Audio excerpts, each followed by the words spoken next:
Fui abusada na infância por homens e cresci sem ter o gosto da vida.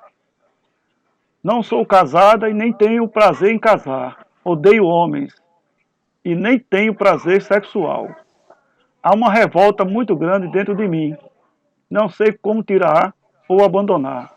Cada dia que passo, me sinto fora deste mundo, sem identidade, sem vida.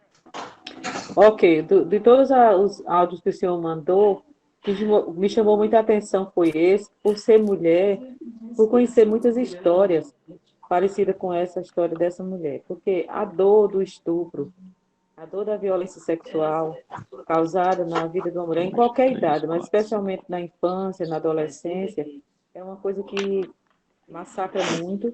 E eu já estive, assim, conversando, aconselhando, acompanhando pessoas que tiveram situações bem difíceis, assim. Pessoas que foram estupradas por pessoas da família, por tios, por pai, por irmãos. E não é uma coisa fácil mesmo. É uma dor que a pessoa carrega pro resto da vida. E a pessoa se fecha para a alegria de ser mulher, para a alegria de casar, de gerar filhos, e se torna um monstro como essa pessoa que o senhor colocou aí, né? Que se tornou uma mulher que atrai os homens para matar. Na verdade, esta mulher não está matando, fisicamente ela está matando esses homens que ela atrai para a alcova e mata, mas ela está matando aquele homem ou aqueles homens que a violentaram na sua infância e na sua adolescência. Ela está matando eles, porque dentro da alma dela, das emoções, eles estão vivos. E sabe-se lá a presença deles, como é forte na vida dela, a ponto dela querer matar todos que se aproximam dela, ou atrair para a morte, e também perder até o desejo de ter uma vida, desenvolver uma vida sexual, o desejo de ser feliz. Então, de fato, é uma pessoa vítima de uma desgraça que tem acontecido na história. Uma desgraça de meninas violentadas, de mulheres violentadas, de meninas que perderam a alegria porque logo no início da vida alguém chegou como um lobo devorador e fez isso com as emoções dessa pessoa. Então, de fato, é, essa pessoa está muito doente. É uma pessoa doente e creio que não é uma pessoa evangélica, porque se fosse uma pessoa evangélica, ela podia até nem querer casar, ela podia até nem querer ter um marido, mas ela jamais faria isso. Porque eu conheci uma pessoa que ela foi violentada por um tio durante muitos anos. Depois, esse tio ameaçava matar. Nas férias, elas iam para a fazenda desse tio e ele violentava ela. Depois passou a violentar ela e a irmã. Elas eram irmãs gêmeas. E ele ameaçava matar a família e ela sofreu muito, muito, muito. Cresceu. Aí depois ela confessou e houve um problema tão grande na família, quase que a família se desfaz, porque era o tio, né? Aquela coisa toda, foi uma confusão muito grande na família. De início eles não acreditaram, acharam que era fantasia delas, até ter provas concretas.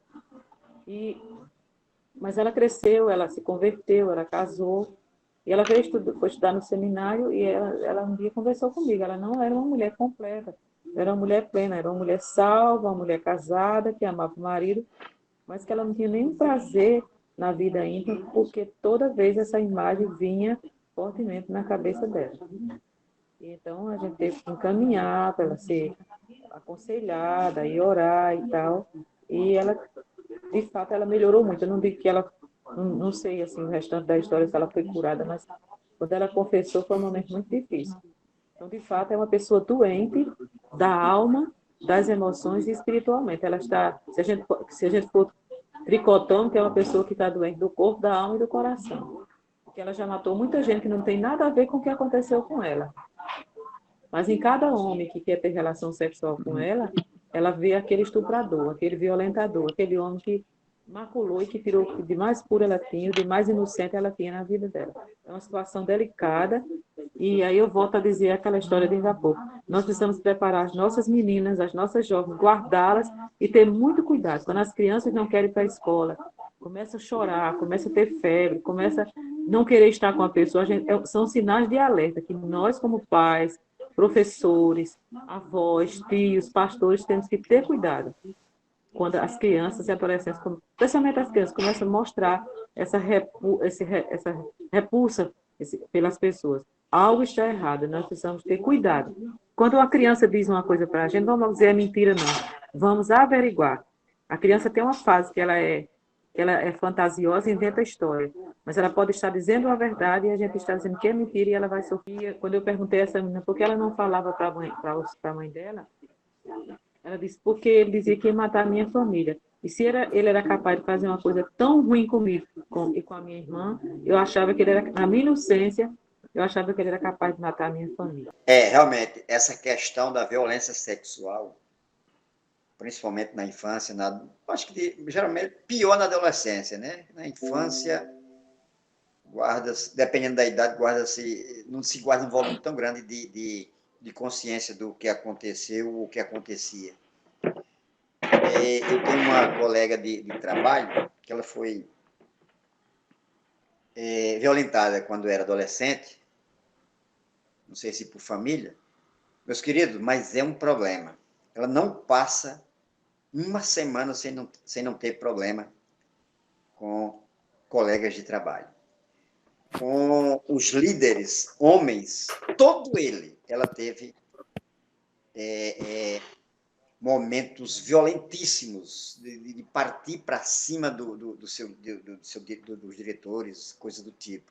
Partir para cima mesmo para bater. Agora, eu acho que tem 1,45 m, 1,50 m, deste tamanho, e os líderes nossos lá geralmente foram pessoas e são pessoas avantajadas fisicamente.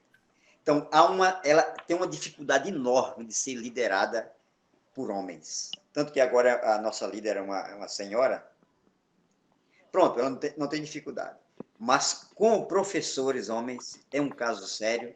Enfim, agora você vê, quando ela, não sei se esquece por algum momento, é uma pessoa doce. Mas esse trauma do abuso tornou ela um monstro. Então a gente tem que ter muito cuidado, muito zelo, muito carinho com essas pessoas, porque elas realmente elas têm um distúrbio emocional, um distúrbio psicológico muito grande, a ponto não apenas de agredir, no caso da mulher, né, que atraía homens para matar, mas muito problema não apenas com o ser humano, o outro, mas consigo mesmo. Essas pessoas, para se suicidarem, sabe, eles andam num fio de navalha. Para debandar para o lado do suicídio, é muito fácil. Enquanto estão na violência, né, matando homem, enfim, com dificuldade de ser liderado por homens e tal, tudo bem. Mas quando passam a se sentirem vítimas e não, culpadas e não vítimas, que o grande problema é esse, porque elas geralmente são vítimas, mas não se veem como vítimas, se veem como culpada por não denunciar, não ter coragem, porque não ter chance, não ter ninguém que possa confiar, etc. e tal. Então a gente tem que ter muito cuidado. Por que eu digo isso? Porque nas escolas, aqui e lá, todos os anos tem jovens, não é uma, nem duas, nem três, que chega com os pulsos cortados nas salas de aula e a gente, quando vai observar, foi uma violência, foram violentadas ou estão sendo violentadas, e às vezes a família, como a irmã Fátima citou aí, e às vezes a família nem sabe. Nós professores sabemos por que estão se cortando. Os pais não acham que é problema psicológico, etc. Mas geralmente a gente sabe porque com a gente é mais fácil delas se abrirem. Então temos que ter muito cuidado por causa desses dois riscos. Da agressão ao sexo oposto, algoz, mas também se tornar algoz de si mesmo, suicídio, coisa do tipo. Tem de jovem, meninas que chegam com os pulsos cortados nas escolas, não é brincadeira. Todos os anos tem, não são poucas. Essa é a grande verdade. Eu diria que é um desses casos que a gente viu, é o mais difícil de a gente aconselhar, porque não conversam, geralmente não conversam, não se abrem, ou nem se aproximam. Essa é a grande verdade. Mas temos Deus, né, para ajudar.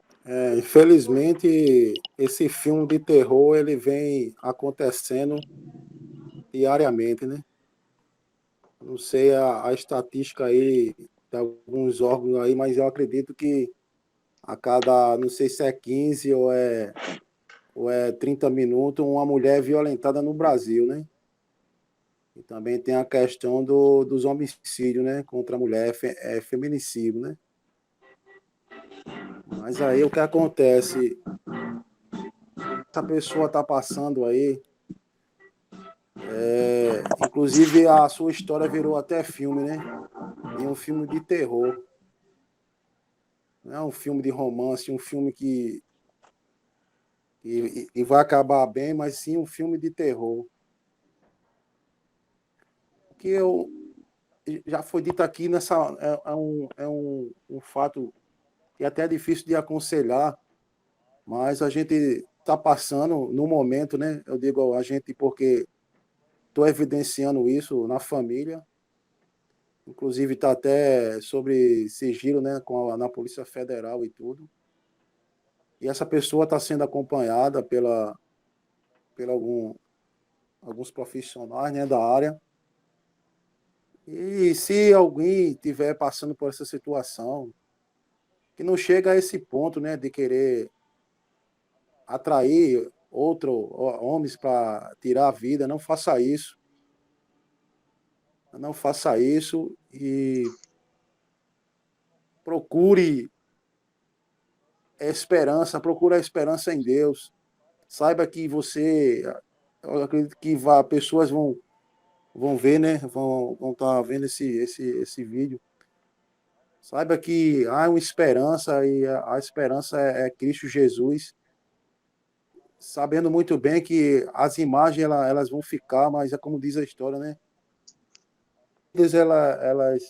Elas vão embora, mas fica as cicatrizes, né? Então, se você porventura está passando por um momento desse, procure ajuda dos profissionais de saúde, procure uma pessoa de confiança da sua família, denuncie, não fique com medo, procure se abrir com uma pessoa que você tem uma certa afinidade, porque a cada dia, se você não fazer isso, você vai morrendo aos poucos, você não consegue ser feliz, por mais que você venha adiar, mas você vai construir família, vai ter esposa, vai ter filho, e isso aí vai lhe acompanhar. Então, em frente, peça ajuda a Deus, peça discernimento, sabedoria a Deus e procure ajuda nesse momento tão difícil. Eu faço coro com o evangelista Tom aí, digo a mesma coisa. O monstro não é você, porque como o pastor Quito colocou, as alunas chegam na escola com os braços cortados e a gente sabe, né, porque elas têm mais coragem de se abrir com a gente, porque às vezes é difícil elas denunciar por ser uma pessoa da própria família, porque o índice muito alto de violência sexual acontece na própria família, com as pessoas de menores probabilidades. Então, nós temos que, como o evangelista colocou aí, encorajar essas pessoas a falar com alguém que mereça confiança, não guardar isso. E não porque se não for tratado isso, se não for denunciado, se não for de alguma forma tratado, a pessoa vai se tornar um monstro quando de fato foi um monstro que fez isso com ela. Então precisa realmente. E acima de tudo, como um grupo de pessoas cristãos, de obreiros, de líderes que nós somos aqui, é lembrar que há uma esperança em Deus. Há uma esperança em Deus. Nós sabemos que a miséria humana é muito grande, o homem caído, deturpado, é terrivelmente perigoso, mas há uma esperança em Deus para qualquer situação, para a solidão, para as perdas, para o luto, para a violência de qualquer espécie, para desemprego, para a velhice, para a síndrome do ninho vazio. Há esperança em Deus. Deus é a esperança da humanidade. Cristo veio para que nós tivéssemos vida e vida em abundância. E essa é a verdade da palavra da qual nós não podemos abrir mão. Ainda que eu tenha dito no início que as pessoas precisam muitas vezes procurar um profissional, e eu continuo afirmando isso, eu preciso dizer que a verdadeira esperança está em Deus, porque existe muita gente que faz terapia anos e anos depois se suicida. Então, se a terapia resolvesse, a pessoa não suicidava. Então, busca Deus, porque Deus pode, de fato, atender todas as necessidades, suprir todas as dores da alma e curar todas as feridas. Vamos lá. São pessoas que Deus nos deu assim um privilégio, né, de ajudar, de orientar, né? Nós não somos só pregador de púlpito, nós somos também conselheiro e ajudador aí através da palavra de Deus. E realmente eu convivo, eu já vivenciei, eu já passei esse trauma na vida. Inclusive, eu ajudei por muito tempo um rapaz, né, que hoje ele é homossexual, mas ele está hoje assim nessa condição porque ele foi violentado, certo? Pelo tio dele. E não só ele, mas também eu ajudei uma que hoje ela é lésbica, né? Ela também foi violentada por uma mulher. E então, o que acontece? Como eu sempre falo, que nós temos que se preparar, que isso está acontecendo no nosso meio de uma forma muito grosseira, né? Então nós temos que se preparar para ajudar e resgatar essas pessoas, que essas pessoas são destruídas por causa de pessoas incompetentes, né? Que acaba tomando uma atitude como essa. A pastora, acho que até saiu já, né?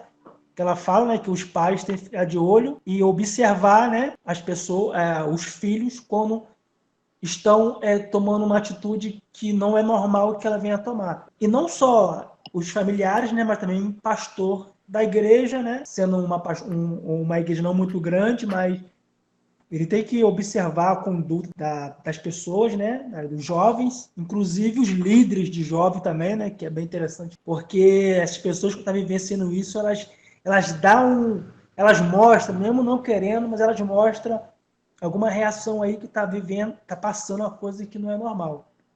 Então eu deixo aí para nós, né, que somos pastores, nós temos que se preparar, porque isso não vai acabar, isso sempre vai ter, e o nosso intuito é resgatar essas pessoas aí, trazer e dar um futuro para ela melhor através da palavra de Deus.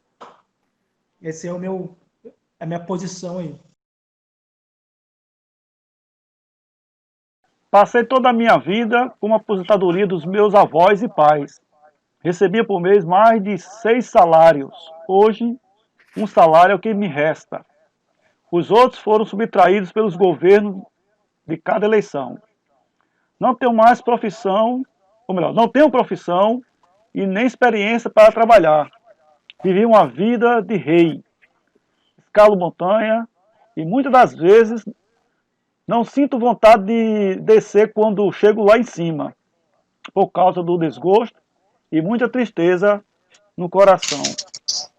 História, ela tem sido uma história que tem acontecido em muitas pessoas que não se prepara para o futuro. Quer dizer, tem os pais dão tudo, os pais oferecem casa, comida, roupa lavada, e a pessoa acha que os pais serão eternos.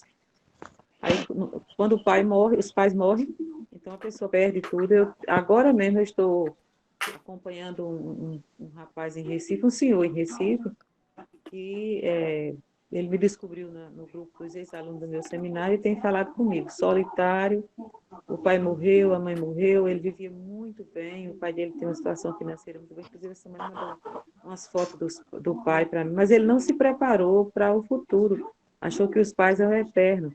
Então, além da perda dos pais, que já foi uma coisa bem difícil, a perda também financeira. Hoje vive de favor. E uma irmã dele, que pode ajudar, que tem uma situação financeira boa, se revoltou contra ele, porque achou que ele foi uma pessoa que foi um parasita, que a vida toda nunca fez nada para se formar, para construir um futuro. A esposa deixou, então o único filho que ele tem também mora longe dele. Então, assim, é uma situação de perda e despreparo. A gente não pode pensar que os pais vão viver eternamente, em nenhum sentido, nem afetivamente, nem financeiramente, porque ninguém é eterno, as pessoas passam, e a gente tem que se preparar para o futuro. E como trabalhar com uma pessoa dessa? Buscar, fazer com que ela busque ajuda, que ela busque apoio, para que ela não chegue ao pior, aquilo que a gente já tratou outros dias, né? Ela não chega ao suicídio. Porque uma pessoa dessa, ela pode não ver luz no fim do túnel, talvez habituada a uma vida regalias, de restaurantes, com viagens, com uma vida com uma situação financeira boa, e de repente se vê perdendo tudo assim, não é fácil. Então, essa pessoa precisa realmente de apoio e de aconselhamento. E antes, eu lembrei agora de uma história que uma professora minha no seminário contou.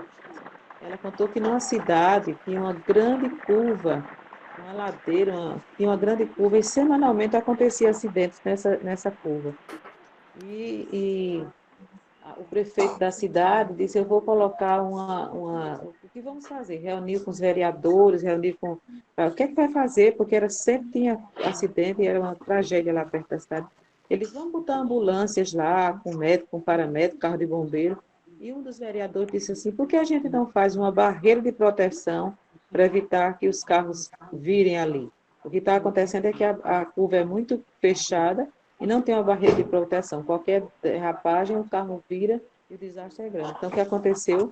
Eles tentaram prevenir, trabalhar de medida preventiva, e não depois que se caísse um carro, que acontecesse uma tragédia ou até morte, fosse enterrado de curso. Então, às vezes nós não somos preventivos, nós não nos preparamos para o futuro e achamos que o que temos hoje vai durar eternamente e não dura. E aí se vê numa situação dessa. Às vezes a gente pensa que a gente só deitado, né, as coisas vão cair do céu. Tem um testemunho que é até engraçado, o cara estava dizendo assim, mas rapaz, não aparece um emprego para mim, rapaz, eu procuro tanto. E ele passava dias e dias, anos e anos só deitado na rede, né?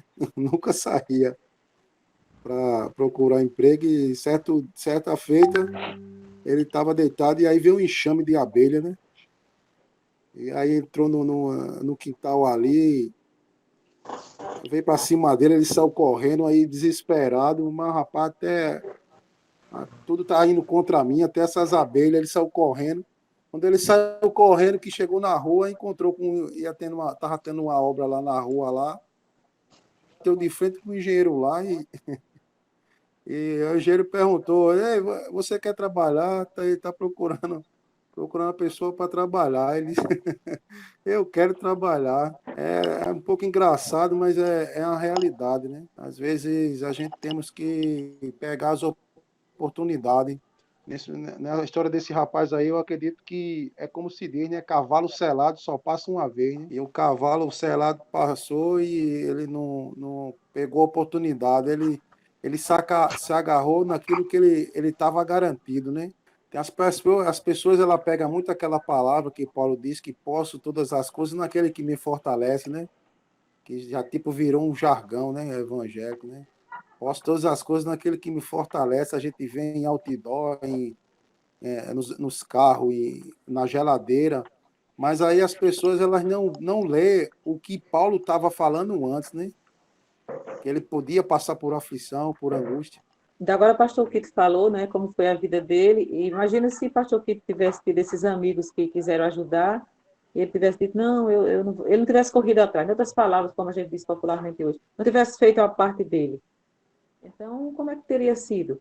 Então, as oportunidades, como o pastor falou aí, elas vêm e às vezes só vêm uma vez, tem que aproveitar, tem que fazer. Eu sei que, normalmente, nós somos muito tentados a gastar muito, a comprar até que não precisamos, e às vezes, não somos, especialmente, assim, a população brasileira, de modo geral, não é muito preparada para isso, não. Por exemplo, os americanos, quando um filho nasce, eles já começam a fazer uma certa poupança para a educação daquele filho, para o futuro daquele filho e tal. Nós não, nós deixamos a vida, aquela música, deixa a vida me levar, a vida leva eu, né?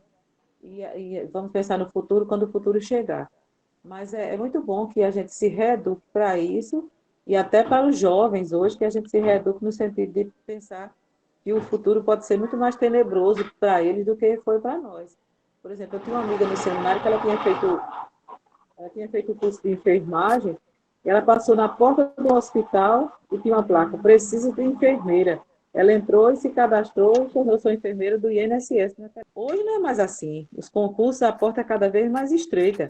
Então, ou se prepara para o futuro ou vai sofrer no futuro. Que as pessoas vão... Pessoa não.